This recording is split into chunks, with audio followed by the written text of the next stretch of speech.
put that in the chat. We'll be keeping track. I'd also like to thank people for the support of MJC's Centennial Giving Day. There is a link down below in this page in the details. So we did get a lot of generous donations on the Centennial Giving Day for MJC's 100-year mark. And it's still available if you or someone you know would like to donate to MJC's many programs, including this one. We really appreciate it. We do have one remaining MAPS talk after tonight. We have one on December 10th coming up that Friday. It is an astronomer, Dr. Margaret Turnbull from, she is going to be talking about will there ever be another Earth? She is from the University of Arizona and NASA and the SETI Institute. So that is another talk that's coming up. Also, the week before that, on December 4th, that Saturday, MAPS and MJC will be having a float in Modesto's Celebration of Lights. So if you're planning to go out to that celebration, then feel free to wave to us and keep an eye out for our float. And tonight I would like to introduce Dr. Steve Farmer. He grew up in Napa, California. He went to Napa Junior College and transferred. He's a transfer student like many of our MJC students plan to do. And he got his bachelor's from UC Davis, then got a master's from Sac State, and then went back to get his PhD in organic chemistry from UC Davis. He's now a professor at Sonoma State, and his research group focuses on chemistry education and increasing public awareness and interest in chemistry through outreach lectures and a blog. His latest project is a video textbook of chemistry, and the link to that is also in the description on this YouTube page.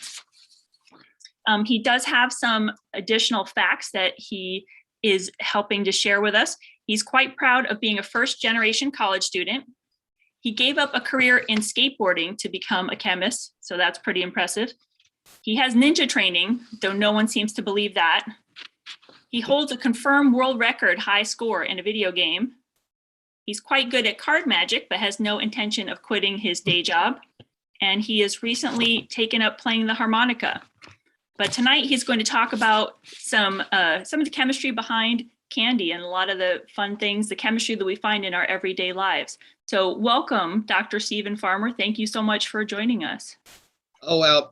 Thank you for that introduction. And thank you for inviting me. I always love to talk, and thank you to everybody for showing up tonight and listening to me.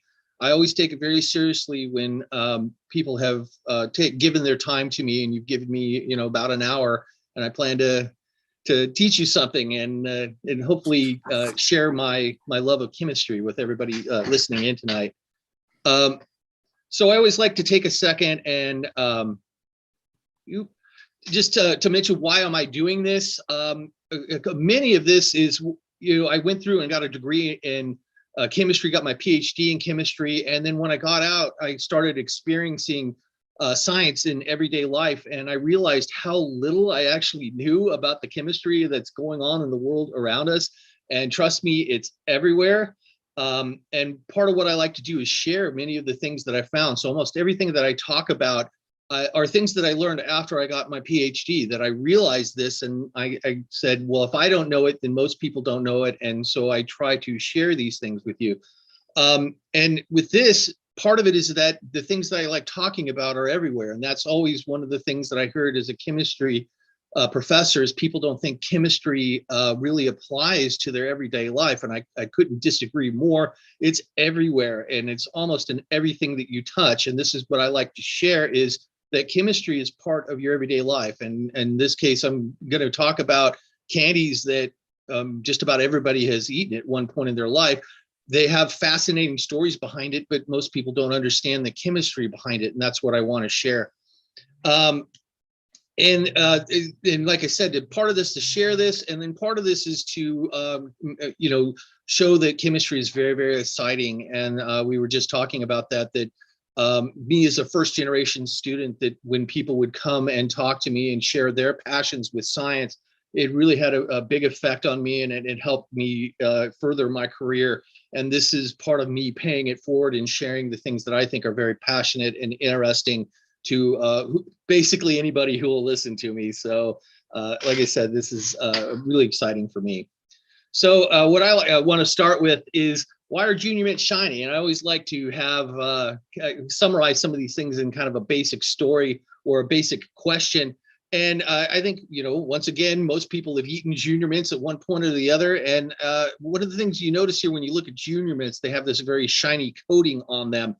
And that's what I want to talk about, is how do they make them shiny? And you can see we already have a bug here, and you can see that bug's pretty shiny too, but I don't think that's particularly what's on there, but it has to do with bugs itself. So what they put on junior mints, they call confectioner's glaze. So in reality, what it is shellac. And what shellac is a resin secreted by this insect that I just showed you there. And the idea is the insect tends to latch onto a tree, and it kind of embeds itself and it eats the sap, and it can't really move. So what it does is it secretes shellac, which is kind of a resin, a really tough resin, and it creates kind of a protective cocoon around itself. So you can kind of see that there. And what people do is they go along and they harvest this crust off of the trees. And this is one of the things I think is interesting, is this the tree and the bug itself are very can only really grow in a very specific location, kind of in the Central Americas.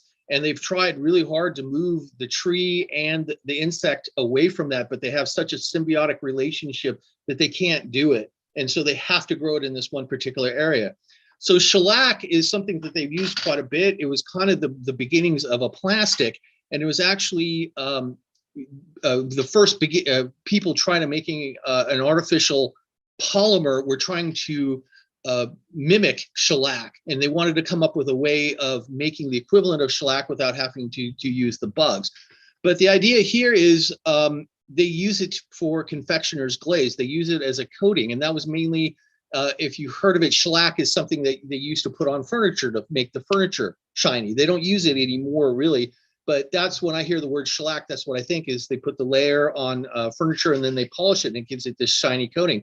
Well, they still use that for certain foodstuffs. They use the shellac that they get from this bug cocoon, so the polymer that the bug actually excretes. They take that and they use that to put a layer onto certain types of candies and other things, and that allows it to put that nice shiny coating on there. And the idea is they call it confectioner's glaze because they don't really want you to know that you're eating a bug product. So shellac is, this very hard resinous solid, and they use it as a varnish. Once again, that was originally what it came from, was from using it on furnitures. And the idea is they collect this, they grind it, they bleach it, and it comes out as kind of this an alcohol solution that comes out, and you can actually coat this. And so it takes about 300,000 lac bugs to make 1 kilogram of this solution. And they make about 20,000 tons of this stuff annually. So you can see that this is a very large industry that goes on. And the idea is that they started using artificial polymers and artificial shellacs, but they still use this. And I think mainly because if they want to make something that is being eaten, if they want to give that a shine, they want to use kind of a natural product, something that comes from nature instead of something that's artificial. And so that's why they still use the bug coating that we have. So just to go through, and part of being a chemist, the fun part is I get to go through a supermarket and start looking at ingredients, looking for confectioner's glaze. So all of these I've actually gone through and confirmed. Fortunately, nowadays you can actually go online and look up what's the ingredients of many candies, but jelly beans, Jelly Bellies, Mike and Ike's, of course, Junior Mints, Raisinets, Reese's Pieces, and Milk Duds, but not M&Ms. M&Ms do not use confectioner's glaze. But if you think about all of these, they all have this kind of shiny coating to them. And, as part of the process, and if you actually go to the Jelly Belly factory, you can kind of see this as they put it in there. They put some of the confectioner's glaze, it spins, it coats it, and then they put it through another process where it polishes the candies, and it comes out with a nice shiny coating. And it's that shiny coating is what they're looking for. So this is actually fairly common. And what I always like to do, and you can see this, and we have the FDA, and through the FDA, by law, you have to list what the ingredients are inside of foods. And one of the ways that you can kind of get around that is by giving it a different name, or a trade name is what they use. And so here, when you look at the ingredients of Junior Mints, they call it confectioner's glaze. And that, they still report it. And so the FDA says it's okay, but they have to say what's inside of whatever you're eating. And so if you do look, you can see if it does say confectioner's glaze inside of whatever you're eating. So one of the things I like to do is you can take this basic idea, and then once you understand that, you're going to find the idea of putting coatings onto things actually expands quite a bit. So there's a lot of other things that use the same stuff as confectioner's glaze. They kind of call it something different, but there's a lot of different things that they use for this shellac for a coating.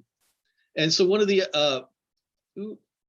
other ones, and so this is part of it. So I have to bring in when I was I wrote a book where I put quite a few of these in. And when you're working with the editor, one of the things they wanted to do is they wanted me to make it funny, which was kind of interesting to make science funny. But I remember that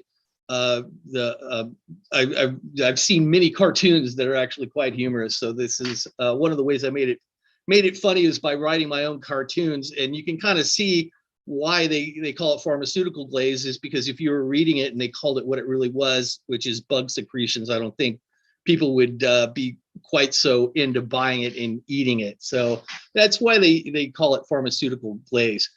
But the idea is they also use shellac in pharmaceuticals. And with this, they call it something different. They call it a pharmaceutical glaze. And so you've probably seen pills, I know, especially like ibuprofen and Tylenol, acetaminophen. They have these hard packed pills, but you see it kind of has that shine on it that looks very similar to the shine that Junior Mints had. That's because they put shellac on a lot of different pharmaceutical products, but they call it pharmaceutical glaze now. It's the same stuff, but they call it something different.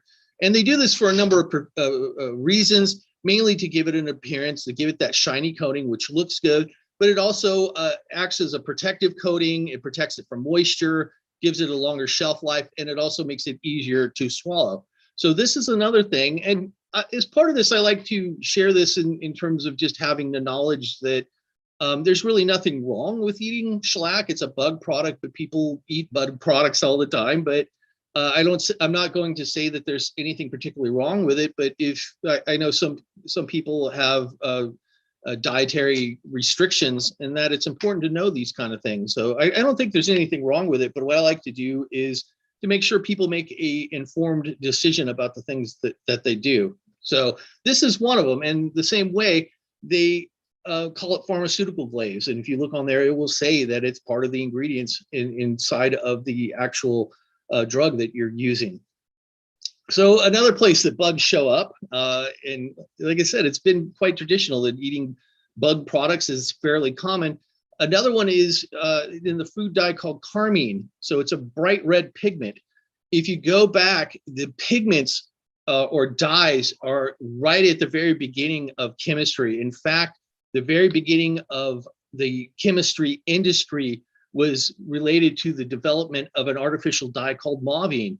And the idea is being able to make a dye artificially and not having to get it from nature was this big turning point, and it started the chemical industry, and you might have heard of it, the petrochemical industry, which is huge now. This all started with trying to make dyes artificially and not having to get them from nature, because up until then, we had to go to nature, and that's very expensive. Once again, you're trying to harvest things. In this case, we're getting bugs, and we're getting a red dye out of it. Before we had the chemical industry, we had to get this red dye from bugs and other places, and that's where the red dyes have come from. And this is what they had, and this is what we had to use prior to having the organic chemistry. So dyes and organic chemistry are very, very tightly related. So before we had that, we had to use this common food dye called carmine. And once again, it's a red pigment that comes from this molecule called carmic acid. So they make an aluminum kind of chelate of that. Where do you get carmic acid? And so this is the product of another bug. And so it's very similar. This bug, so it's a cochineal insect, doesn't have wings or legs. It's really kind of immobile. And so it latches onto a type of cactus, and it's very vulnerable. So what it does is it releases carmic acid. So the acid part of it means that it's kind of acidic. It means it's hard to digest, and it deters predators from eating it. So that's really its only defense. It can't get away from predators, so it makes itself not palatable to predators. But that carmic acid is that red color. So you can see this really nice, deep red color inside of the insect. That is coming from the molecule, and that it can be used as a dye. So they used to use it in clothing, but we've come up with cheaper resources or cheaper sources of red dyes for clothing and for other objects, but they still use this for certain foods. They still want the red dye to come from nature, because that's going to be easier to process with our body, and people are more accepting of it. So people don't, most people don't want to eat things that are truly artificial. If it comes from nature, it's a little bit easier, to ingest it and feel safe about it. So they still use this. So it's much the similar idea as the last bug. They have this cactus, and once again, the cactus and the bug have this really tight symbiotic relationship. It only grows in a very specific area, and they've tried really hard to try to grow these insects in cacti outside of this area, and they won't do it. They can grow the cactus, but the insect won't like it, or they can grow the insect and the cactus won't like it. And so it's grown in a very specific area. So they go through about 20 tons of this, and you can see once they get it out and purify it, it comes out as this nice red powder that they can use as a dye. And you can see one of the things I think is interesting, the bug itself is about 20% of this molecule. So this one molecule makes up a very large portion of the actual insect itself. So it's quite a valuable source, but I think it's interesting that, the bug is 20% this red kind of dye inside of it. And so that's what, what it uses to protect itself, to keep predators off of it. So I think that's kind of interesting. So here, once again, it takes about 70,000 insects to make about 1 pound of this. So you can see it uses quite a bit. This is, once again, a large industry. So we're not talking about one cactus here. We're talking about large plantations doing these kind of growing. So with this is another one that they actually call it what it is on labels, on the ingredient labels. So the FDA once again makes it so that we the companies have to actually say what's inside of the ingredients here. And so if you look at the ingredients list, they typically will say cochineal extract or carmine, but the idea is most people don't know what these things actually are. So now you do, but they actually call it that. They don't call it something really different. It's actually a very close description of what's going on inside of there. So in addition to foodstuffs, they use this quite a bit in other places like lipstick and other cosmetics. They use it quite a bit in yogurt, sometimes in juice and meat products. Once again, sometimes you want meat products to have a nice red color. You do that. Many other ones, fruit syrups, gelatins, bubble gum. They use it quite a bit in ice cream. They use it for imitation crab meat. So remember, crab has this kind of reddish color to it. They use that, and they use it in sweet vermouth. So for us, once again, we're sticking to candies. And so I believe this is one of the candies that they had. So hopefully everybody here has gotten the packet of candies, which I think is very important to tie these things together. That Good and Plenty is absolutely has what is it? They call it carmine as the red food color. So it's inside of there, and they actually put it on the ingredients list. And so part of the reddish color that is in Good and Plenty comes from these insects. And one of the other ones that I've noticed is especially Yoplait and Activia yogurt uses carmine quite a bit inside of its products, and mainly for like strawberry yogurts, they want to really give it a red color. So this is what they use. So probably one of my more favorite ones, this is of all the stories that I talk about, this is one of my more favorite, because I kind of have a problem with chewing gum. So I do it quite a bit. And mainly I like this because I spent my whole life chewing gum, and I really had no idea what I was putting inside of my mouth. And it was really a revelation of understanding when I figured this out. And so I like sharing it with people. I also like this because the idea of the modern chewing gum, it came from the early Mayans who chewed on chicle. So they tried a couple of other variations of gum. So they tried like tree sap and things like that. Really didn't take off as something that was chewable. But the Mayans had this stuff called chicle. And what chicle is it's a latex gum derived from the sapodilla tree. So latex is a natural polymer. And this is something I also like to make sure everybody understands. When people hear the word polymer or plastic, they tend to think artificial and bad. And that's not true. There's a number of natural polymers, proteins, DNA, starch is a polymer, and these are some other ones. Latex is a natural polymer that comes from a tree. And so chicle is a type of latex gum, and that's made the very beginnings of the modern chewing gum. Is they would take this latex and they would add flavoring and sugar to it, and it would have this nice soft chewiness to it. One of the things that I just found this out, and this is one of the things I love about chemistry and about the things that we talk about, you never stop learning. And I just realized that I knew that chicle is an Aztec word for sticky stuff. So that's where the word came from. But I just realized that people from Mexico still call bubblegum chicle. So chicle is not a Spanish word. It's an Aztec word. And it is an Aztec word that has made it through time and has made it into the modern uses. So people in Mexico still use an Aztec word to describe bubblegum. They don't use the Spanish word for it. So this is something I only found out like a little bit more than a year ago that I realized that that was going on. But yeah, the idea that modern bubblegums and the word chicle, which, produced the word chiclet, you might have heard for bubblegum, is very much a derivative of the Mayans, I think is absolutely fascinating. So if you go and you look, they have these farms and they have the sapodilla trees. Once again, it really likes these kind of tropical climates. So you can grow these in Mexico and in the Philippines.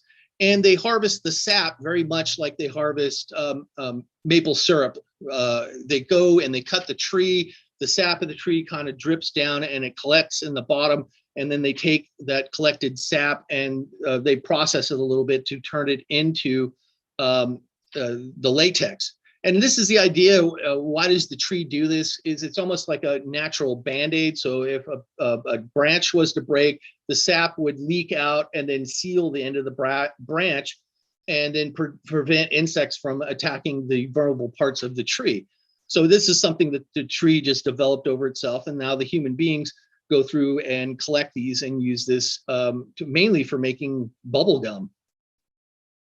So they go through the chicle extractors. They call them chicleros. They get they cut the tree and the latex and the sap runs down. They collect it and then they process it in the field. They dry it and then they kind of cook it and it comes out with these big blocks that are kind of soft. And that's what they transport to the bubblegum producers.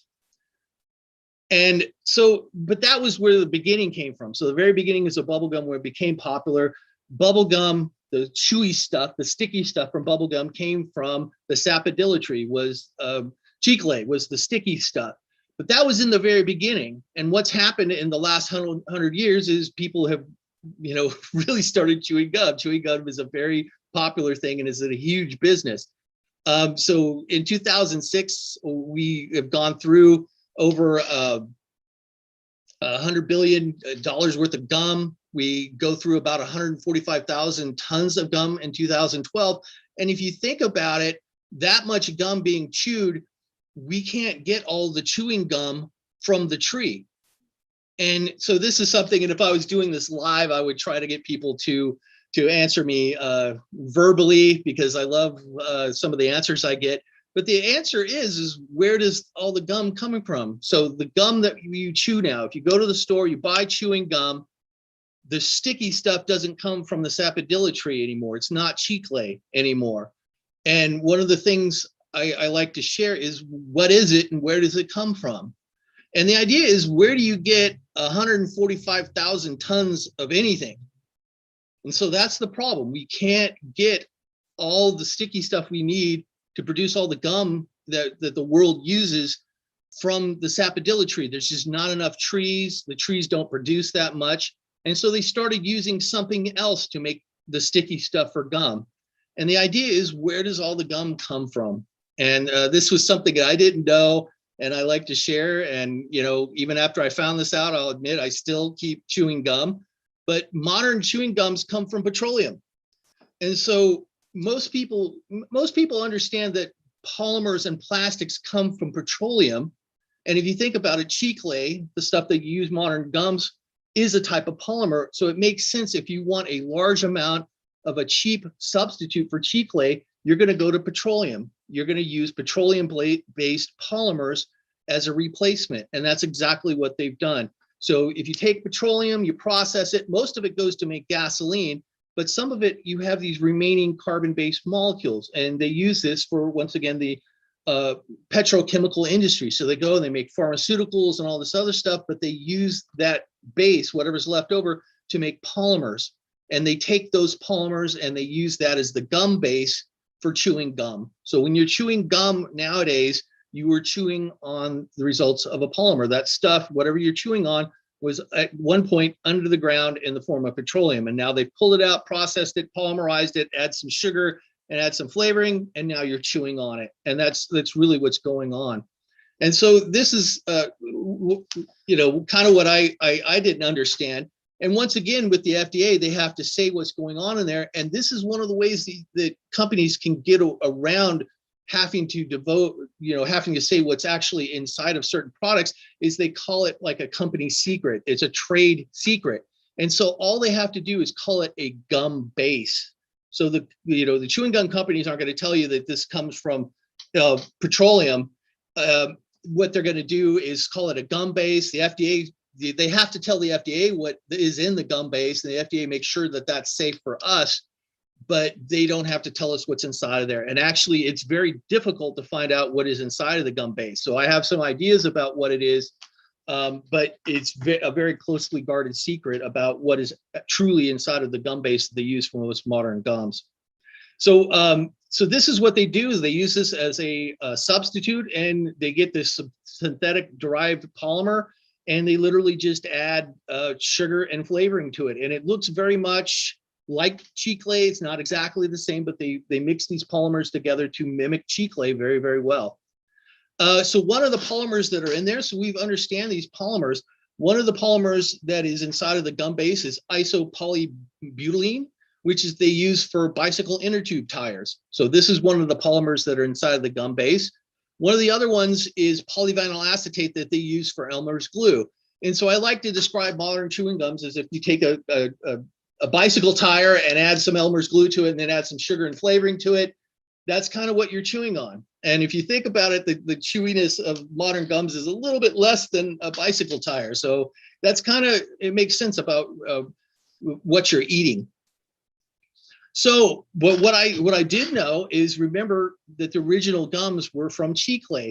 So there are some gums that still use chicle for their gum base, but you have to really look for them. And the idea is they're going to be more expensive. And so hopefully this was part of the candy packet that you got, was some Glee Gum. So Glee Gum is the one that I like using. They actually still use the original chicle. So this is a natural gum. They're not using the polymer from petroleum. They're using the chicle from the sapodilla tree from nature.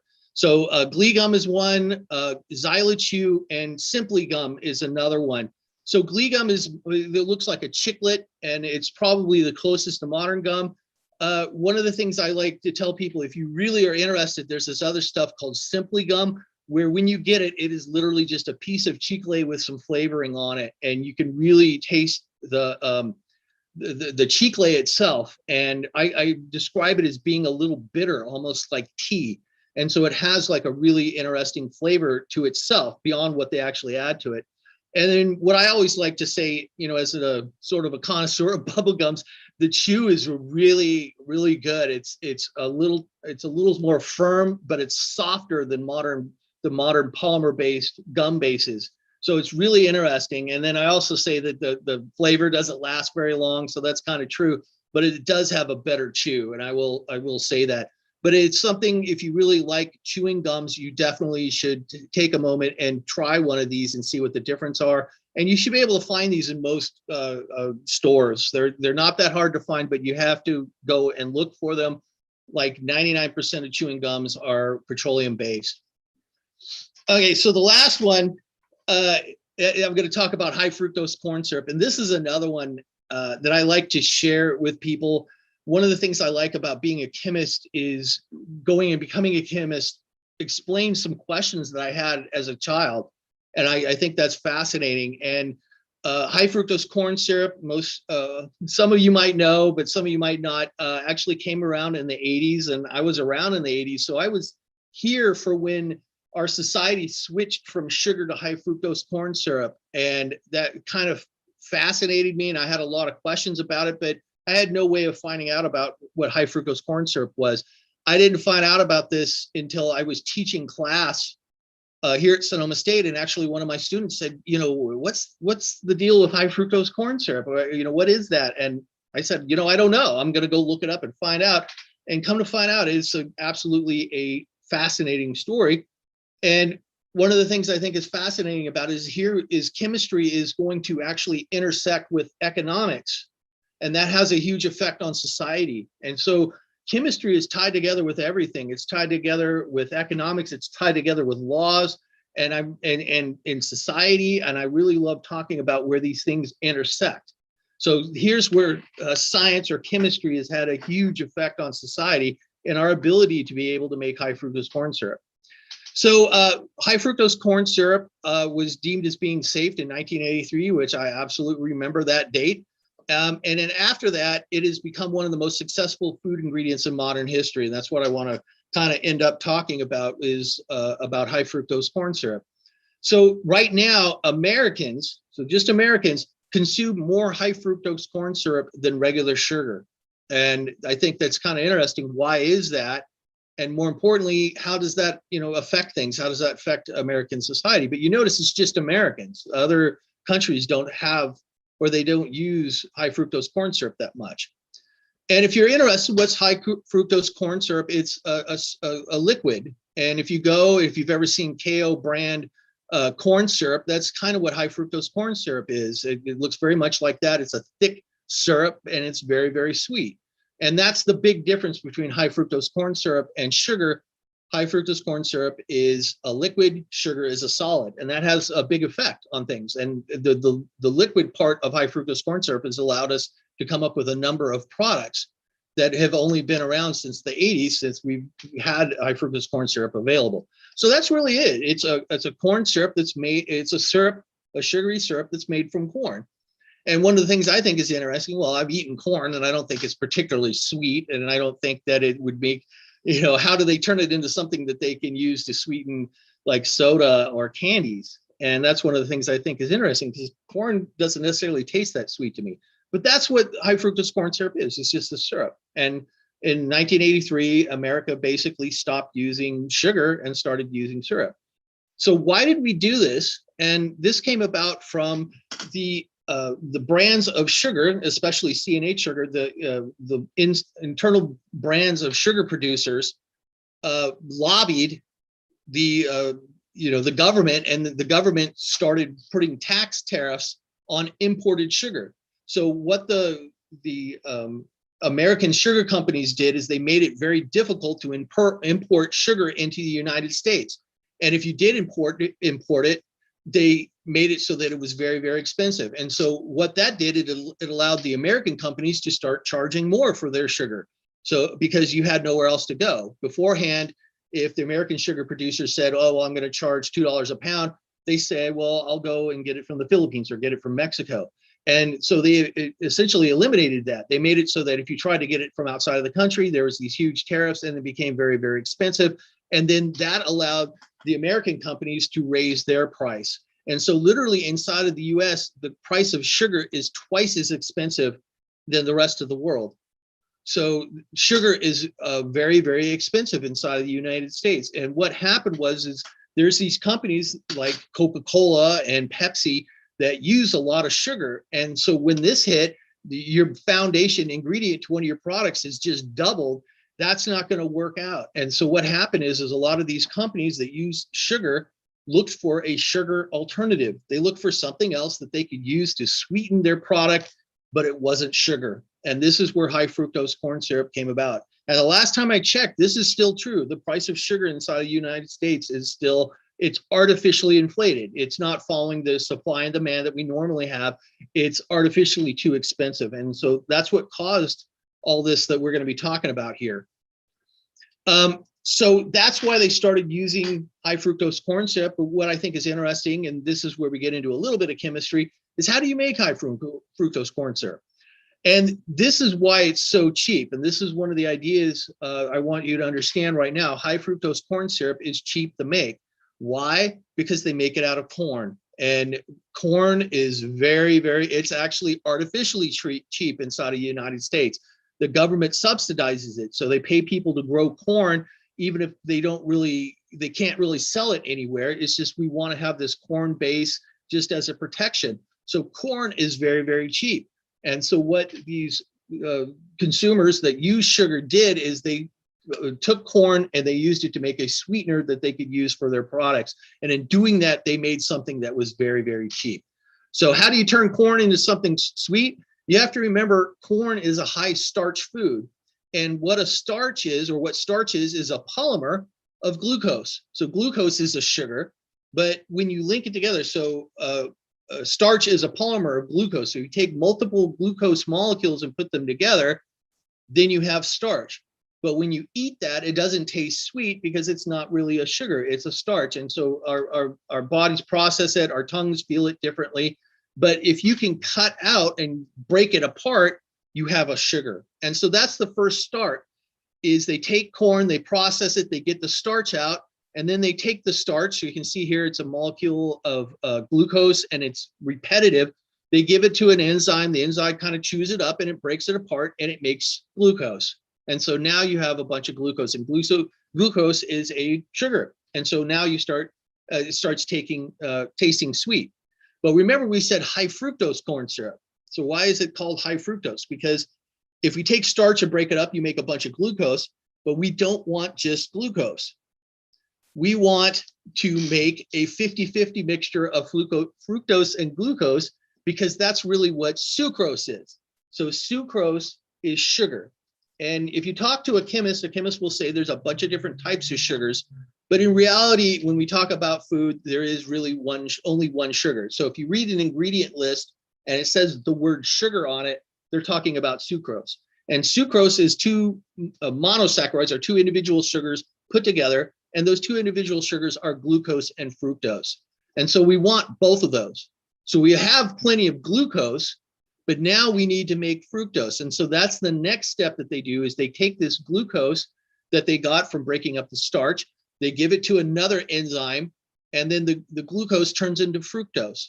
So they change one sugar to another using an enzyme. And if you look here, and I've broken it up, sugars are typically in a ring, but I want to show the similarity, and I want to show you that this is not that hard, going from glucose to fructose. So here, if you look at the bottom 4 carbons of glucose, so those are OH going to the left, right, and then the CH2OH, it's exactly the same as fructose. OH going to the left, 2 to the right, and then the CH2OH. So the bottom part of glucose and fructose is exactly the same. So all they have to do to convert glucose to fructose is take this double bond and drop it down 1 carbon. And so that's not that hard to do if you have the right enzyme. And so they take glucose and they turn some of the glucose into fructose, and then you have high fructose corn syrup. And once again, they're doing this to mimic sucrose, which is table sugar. Sucrose is a glucose molecule and a fructose molecule bonded together. And they're trying to mimic that. And they do that by having a 50-50 mixture of glucose and fructose. So I get to ask this quite a bit. And I actually saw a commercial that they stopped like a few years ago. People have a problem with high fructose corn syrup. And I saw a commercial where the high fructose corn syrup producers said, high fructose corn syrup is the same as sugar. No, it's not. It is not. It's very similar. Sucrose is these two molecules bonded together. Fructose, they're not bonded together. And that changes a lot of things. It changes how your body reacts to it, how it digests it, how quickly we can get it into our systems. And it also changes our perception of sweetness. So high fructose corn syrup is actually perceived as being sweeter as regular sugar. And that's kind of one of the things when they switched from sugar to high fructose corn syrup inside of sodas, the sodas became sweeter. And that's part of the reason why. And they are not the same. And that's because they're not bonded. So they are two different things. They're very similar, but they are different. So now we have this cheap sweetener and we understand how we can make it. And so the idea is, how has that affected the US having a very cheap sweetener?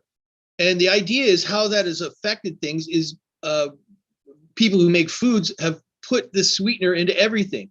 So it's a common idea. If you add sugar to just about anything, it makes it taste better. When I worked in a pizza restaurant, you add sugar to the tomato paste that you put on the pizzas just because it makes it taste better. And now that they have a very cheap form of a sweetener, they've started putting that sweetener into everything. And so if you go and you look, almost everything has high fructose corn syrup in it. And you actually have to work to try to find things that don't. And one of the things I've noticed is like the juices, even juices that say that they're fresh squeezed and all that. Almost every juice that you buy has high fructose corn syrup. And if you don't believe me, look at the ingredients list. Try to find a juice, a natural juice that does not have high fructose corn syrup. And I've found one. I found one brand in the whole supermarket that doesn't. All the rest of them do. And the reason why, they want to make things sweeter. So this is the idea, and it is technically different.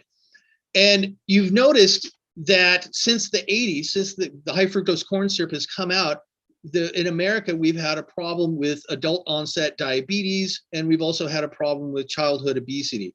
And high fructose corn syrup has been in part blamed for that. So I'm not, going to go into that too much, but they have implicated it. And I think it's at least part. There are a lot of other factors that could be involved in this. And they immediately said, well, it's the high fructose part of it that, we're eating high fructose instead of sugar. And I disagree with that it really is not going to change things too much. And really high fructose corn syrup, what they're actually eating is not that bad. So if you look at honey, the sweetener in honey is really the equivalent of high fructose corn syrup. So the bees come along, they get the nectar, it's sugar, they break that up. And what's inside of honey is a 50-50 mixture of glucose and fructose. And it's like saying, if everybody switched to honey, that you're going to cause these problems. It's not true. So it's not the high fructose corn syrup that's causing these problems or, suggestively causing the problem. What's causing the problems is the amount. So since the 80s, they started dumping high fructose corn syrup into everything. And now they have this super cheap sweetener. And now it's just been, invading the United States. So if you look, that's really what they think about is it's not that the fact that Americans are eating more high fructose corn syrup than sugar, they're eating a lot more high fructose corn syrup. So the obesity and the adult onset diabetes is all a part of consuming more calories. And this is one of the things that I remember, and the consuming more calories comes from the idea that it's so cheap. And this is one of the things that I remember in the 80s is when the whole idea of supersizing meals came about inside of like McDonald's and other fast foods. And when you think about it, when you supersize the meal, you still get the same burger. What gets bigger is the drink. And this is the idea that they have when businesses have a product that they can sell for cheaper, they don't drop the price. What they do is they give you more. They charge you the same price, but they give you more. And so this is the idea is the large drink now is huge compared to what it was back when they were using sugar. And so now people are consuming more. If you look, this is, and I always like to back things up with data, with actual numbers. So in 2000, they did a study. They said Americans consume more than 50 gallons of soft drink per year. And so that's about a 16-ounce soft drink every day. And that's on average. And that's quite a bit. And this is the number that really got me to pay attention. They said the average American, about 8% of their total energy intake. So the total number of calories that they get every day, about 8% of it comes from high fructose corn syrup. And so that's the problem, is people are eating more calories now because there's just more calories out there because it's so cheap.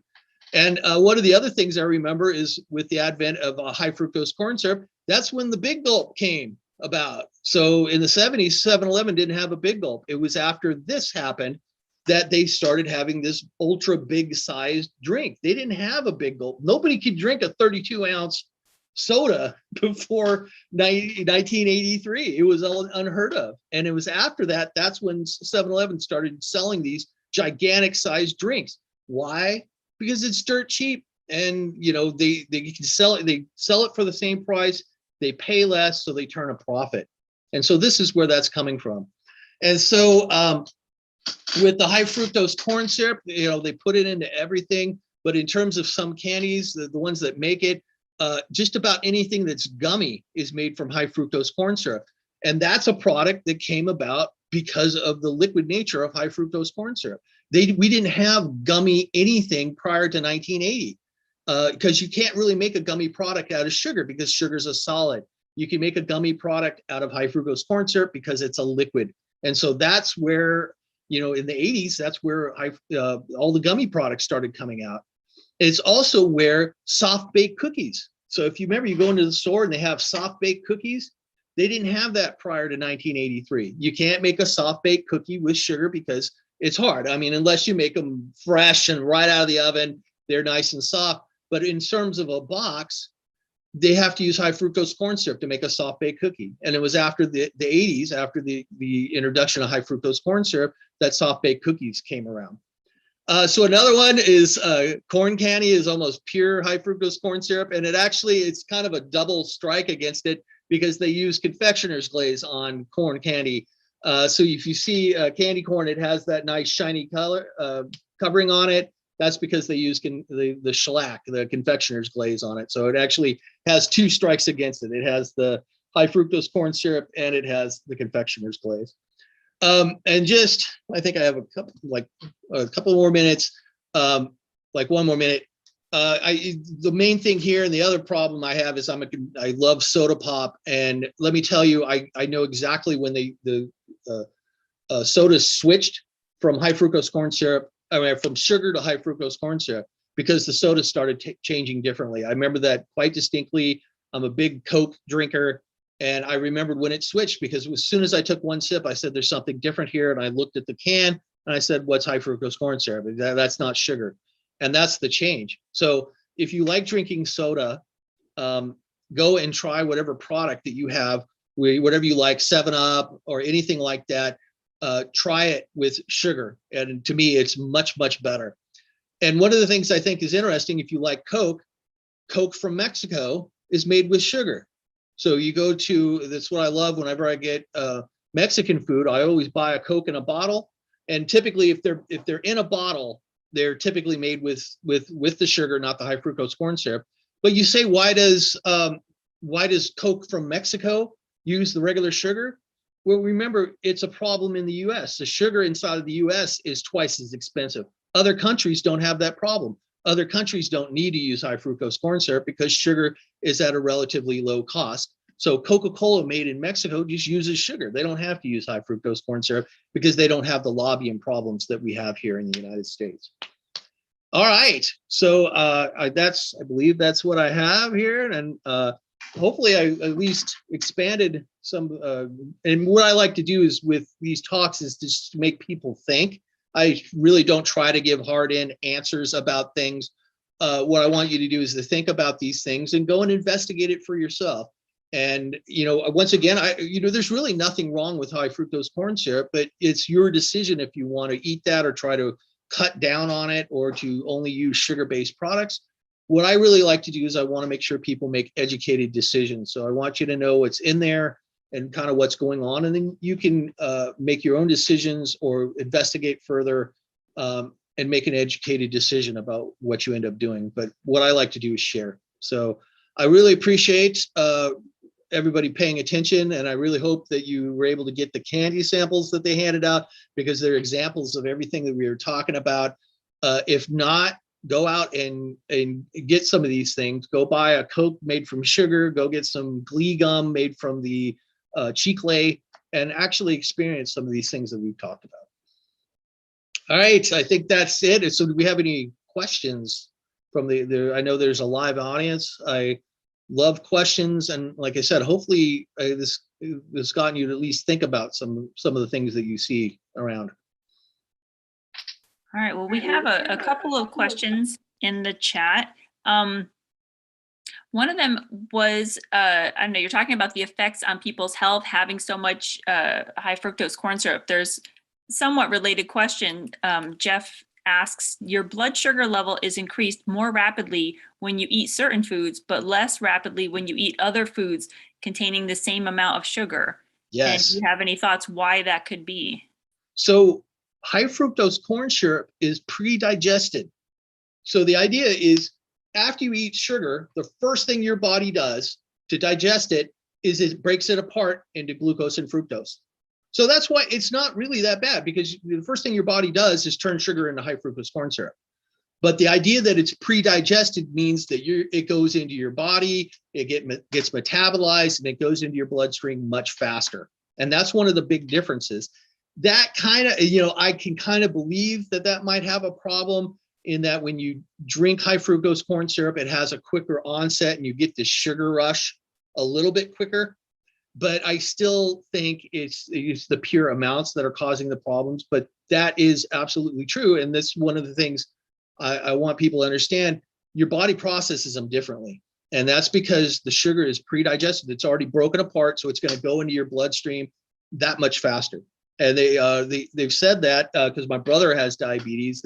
When you get the low, I mean, really what you want is fruit juice. You want something with that high fructose corn syrup. And, this is one of the things I think is funny, is that often something that might be negative has positive effects on it. And one of it is it's really good for people, who have adult onset diabetes. If your blood sugar gets low, fruit juice is the stuff that you want, because it goes right into your system. It's going to, it's going to counteract that really easily. So there's at least that positive aspect of it. So, but that's a good question. And they are different. Our body does treat them differently. Yes, kind of on the same lines, maybe even thinking about people with diabetes. There was another question by Jeff as well to ask about any differences between the metabolism of sugar versus artificial sweeteners. I know you. Oh yeah, so that's okay. That's this all leads into a jillion different things. So yeah, artificial sweeteners are not digested. So they mimic sugar to the point where our tongue registers them. So our tongue has got receptors. Our tongue sees it and goes, oh, it's sweet. But when it gets into our body, we don't have the enzymes for breaking them up. So they just pass right through us. We don't digest them. And that's why they're 0 calorie. So, whether or not they're, what their effect is on us is, that's actually a long story, like with saccharin and aspartame. It's kind of some long stories. But what it ended up with is, some people don't have the luxury of eating high fructose corn syrup. And with that, it's important to have artificial sweeteners just to, make life a little bit bearable for people who can't eat sugar. And so I'm a big supporter of that. I do believe there's a place for artificial sweeteners. And if you look, there's been some studies that said but how they test these things is really kind of weird. All I've known is we've had saccharin for like 70 years now, and we've really had no problems with it directly. Has come up, and the FDA watches this stuff. If there's like a problem with it, if it's having an effect with people, they'll pull it from the market quicker than anything. And so these artificial sweeteners we really have not had that kind of problem. And they said, well, okay, maybe in the long term. Well, it's been long term, and I really haven't seen anything with it. So it's okay. And people ask me this: if I had to eat an artificial sweetener, I would use stevia, because that is actually a natural product. It actually comes from nature. Most of the other sugars are different. So they don't even look like a sugar, or they've taken a sugar and modified it a little bit, but you can't find those in nature. So like saccharin, you can't find saccharin in nature. Stevia, you can find in nature. So that's the one I would use. All right. Someone, Lanessa asks, whether you think honey should be labeled as a bug product too, out of fairness, because the bugs process that's a good point. But the idea is, I think most people know honey comes from bees, but it is technically a bug product. I mean, it comes from that. And once again, I understand that people have dietary restrictions, and I respect that. And it's your decision if that fits within it or without. But yeah, it is. And, with honey, especially, they process that, and it's something that the bee makes. It's not from the bee itself. So there's none of the bee inside of the honey, then they process it and they purify it. But it's technically a product of the bee, not itself, not the bee body per se. It's very much like how milk comes from a cow, it's not part of the cow, but it did come from a cow. And whether or not you think that's okay or not is up to you. Just on a side note, because you bring it up, bees love high fructose corn syrup. That they found this out where a tanker filled with high fructose corn syrup tipped over and spilled, and bees latched onto it. And it makes sense because it's the sweetener in honey. They went nuts from it. And it's actually, it's a problem now where some companies that make honey, if they want to, they can artificially sweeten their honey by adding high fructose corn syrup to it. So it's kind of a disreputable thing. And they actually, use high fructose corn syrup to feed bees. And my cousin is a beekeeper, and he's like, oh no, you don't want to do that. It has no nutrients. It's just pure calories, and you don't want to feed your bees with it. But some people do. So it's just kind of funny. The bees love high fructose corn syrup. Hmm. Oh, okay. And then another Jeffrey Dowd asked, does shellac offer any nutritional value? So this confectioner. Okay, so that's a good question. I believe it does, very much like a protein. So it is a polymer. It's a polymer. It's a very complex polymer. So the real question is does it digest? Is our body capable of breaking it down? And I think with the shellac that it actually does. And if we can break it down, then we can process it and metabolize it and turn it into nutritional things. I know with like one of the other things I talked about, the latex, we can't. So if you eat gum, you process it, and without it being disturbed, it comes out the other end as gum. So that thing we don't. So there's nothing in there that we get from it. But I believe the shellac that we do, but I haven't really directly looked at it. But I believe that we can digest it, and that's like with carmine, the red food dye. I believe we can digest that too, and I think that's part of the reason why they use it is if we can digest it, then it's going to be less problems with people eating it. It's probably present in a fairly small amount, I would think, if it's just a tiny coating, or especially if it's just a bright red color. I think that the amount is relatively small. They still have to put it on the ingredients list. So, right. And when they do caloric computations, that's part of it. If it does kind of break it up. I got another question from Ethan asking, have you ever been hassled by the candy industry for educating the public on ingredients they might want to keep under the radar? No, actually, I was warned of that when I published a book, and my first book editor said, you're going to get it. Because all I did was talk about this kind of stuff. And they're like, you're going to have problems. No, I've never had. And I think that's wise, that what you don't, there's this idea that there's no such thing as bad publicity.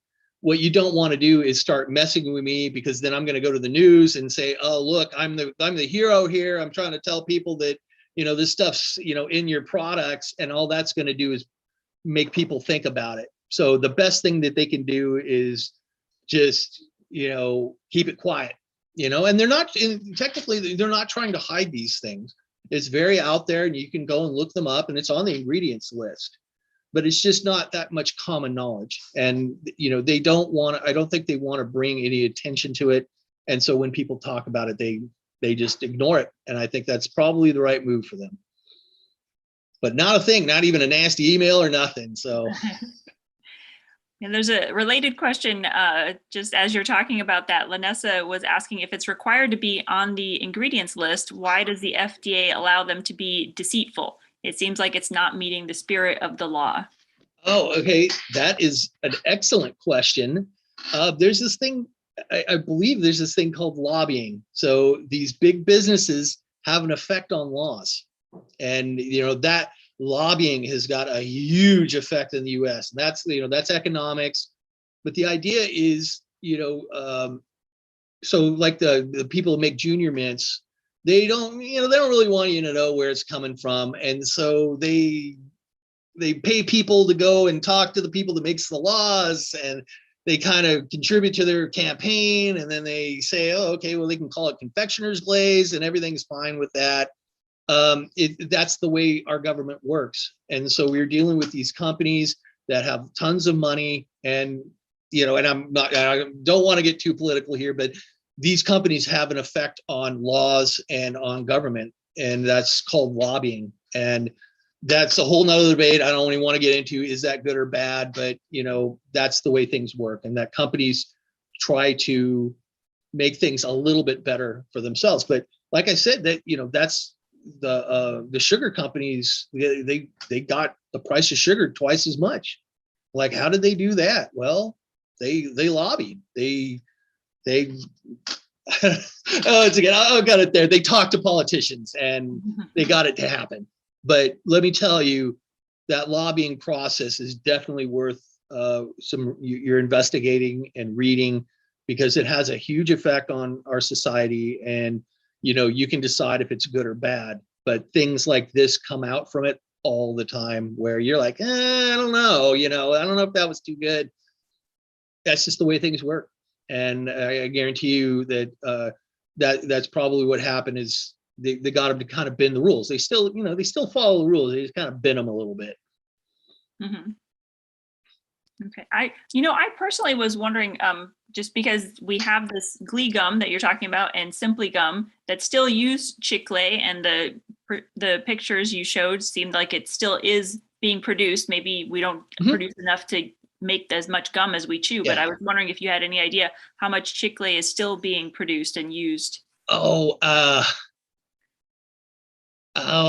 don't know. I believe I might have it. If you have my book, and once I said, instead of people buying the book, you should get your local library to ask for my book. It's a little expensive, but I believe I mentioned that in there. It's a big industry. Okay. They still make quite a bit of it, and it's in multiple countries. It's just not enough, but it's still quite a large industry. So it's just like the other ones, the carmine and the that even though they don't really use it that much, it's still a big industry that they do, and it makes a lot of money for these countries too. So that's pretty good. But I don't know the number off the top of my head. Has there ever been trouble? Because you said it seems like there was trouble with the trees producing enough sap for the chicle. Has there ever been some kind of bug shortage involved with the shellac or carmine? No, I don't think so. So they grow great. They're in their little niche and they love it down there. And if they're inside of the niche and you put them in there, it goes great. But then I've never heard of them. They're like being a blight or something that kind of, wiped out a whole crop. I've never heard of that. Same thing with like the sapodilla trees. They're in they're where they're supposed to be, and I've never heard of anything kind of wiping out. But like I said, because of the money that's involved, they've tried really hard to be able to grow them in other places, and they're just not having it. They tried so hard, especially the carmine. They tried so hard to grow it, I think, in Europe, and nope. And it really shows this really symbiotic link between the insect and the plant, where it has to be just right. And if you raise the average temperature up a few degrees, it's not happening. So and I think that I think is fascinating in terms of now there's a biological aspect with the chemistry and the economics. But they tried, and that's why they're still being grown in this it's in the kind of the tropical zone all the way around the planet, the Philippines, Central America, things like that. All right. There's another question going back to honey. There's a question from Julianne. Is natural honey more healthy than the honey that comes from the grocery store? So I don't know. I would think that the grocery store honey is also natural, but I don't know if you're talking about feeding bees high fructose corn syrup or something. I don't know if there's any kind of difference. Okay, that's a great question. I mean, the honey that you're going to find in the store is more processed. You know, they're going to clean it up a little better. They're going to filter it more. You know, they're going to try to get any, you know, particulates out of it. You know, in terms of the nutritional value, I don't think that, you know, there's any big difference between the two. But there, you know, this is kind of the description that people talk about with raw. So you're talking about like raw honey. So it's just like right out of the tree. I will say that there's probably enzymes and things in there that are alive that you're not going to get. So I guarantee you store-bought honey is pasteurized. And that's kind of always the big difference between raw and, you know, store-bought is the pasteurization. So that they heat it up, they kill anything in there, any bacteria. But when they do that, they knock out all the enzymes. And that's kind of the difference. And you know, this is the eternal difference of like, you know, drinking raw milk and raw fruit juices and things like that. You know, they do have enzymes in them that you're not going to get if it's pasteurized, but you run the risk of getting very ill. Yeah, I mean, and we're not talking food sickness, we're talking like E. coli. And there's just this minute chance, you know, if whoever's making it is off by just a little tiny bit, it can be really devastating. And you hear stories about that every once in a while where some company, you know, didn't quite keep things sanitary enough and it gets really bad. So my personal opinion, it's not worth it. That small amount of extra enzymes you're going to get out of a raw product is not worth the risk of becoming very, very sick. And to me, it's not worth it. But I will admit that there is a little bit of benefit to being raw, and you know, you can eat raw stuff. I mean, it's just, it becomes a kind of sanitation issue. All right. So I think that might be getting toward the end of the amount of questions that are in the chat. So great questions. Yeah. I appreciate them because they get me thinking about stuff. You know, I end up going and looking up a lot of these things too after I'm done. So, and I'm probably going to go find out how much chicle is being produced. So I appreciate them. And these were some really great questions. Yeah, I think that hopefully, I think that it'll help spark an interest in the students as well to be keeping their eye more on the ingredients labels and maybe even investigating themselves when they see something that they don't understand. So I think that's probably a great habit to get into. So lucky with the internet now that if you go and you find something and you don't know what it is, you can go look it up. And that's so powerful. And like, once again, you can look it up and make decisions on yourself if that's something you agree with or not. So, but yeah, it's investigation, very scientific, going and investigating and asking yourself questions and answering them. Very powerful. All right. Well, I think that that's probably a good place to wrap it up. Again, thank you for Dr. Farmer to come out and give us a talk. And thank you, everyone who's joining us tonight and everyone who may be watching this recorded in the future. And so I'll go ahead and wrap this up. All right. Thank you for having me. It was great. I enjoyed myself. All right. Well, definitely